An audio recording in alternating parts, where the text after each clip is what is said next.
അങ്ങനെ തിരുവോണമായിട്ട് രാവിലെ 3 പേരും കൂടെ അമ്പലത്തിൽ പോകാനുള്ള ഒരുക്കത്തിലാണ്. അങ്ങനെ ഞാനും മോനും അങ്ങനെ എൻ്റെ വണ്ടിയിൽ കയറി ഇങ്ങനെ പോവുകയാണ്. ചെറിയ ചാറ്റൽ മഴയൊക്കെ ഉണ്ട്, എന്നാലും ഞങ്ങൾ 3 പേരും കൂടെ വണ്ടിയിൽ ഇങ്ങനെ പോവുകയാണ്. അങ്ങനെ അമ്പലത്തിൽ വന്നു ഞാൻ മോന് അങ്ങനെ ഇത് മലനട ക്ഷേത്രമാണ്. അങ്ങനെ അമ്പലത്തിനുള്ളിലോട്ട് കയറുമ്പോൾ വലിയൊരു അത്തക്കുളം അതൊക്കെ കണ്ട് കയറി തൊഴുതു.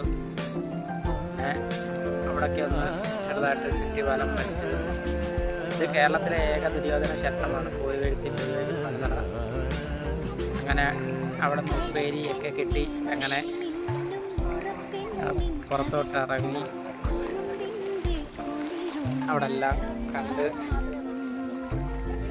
അങ്ങനെ ഞങ്ങൾ തിരിച്ച് വീട്ടിലോട്ട് പോയി പോകുന്ന വഴിയിൽ ജംഗ്ഷനിൽ ഓണപ്പരിപാടി നടക്കുന്നുണ്ടായിരുന്നു. പരിപാടിയൊക്കെ കണ്ടു തിരിച്ച് വീട്ടിൽ വന്ന ഉച്ച സമയം ഉണ്ണാനായിട്ട് എല്ലാവരും ഇരുന്ന് അച്ഛൻ, അമ്മ, ചേച്ചിയുടെ മോൻ എല്ലാവരും ഉണ്ട്.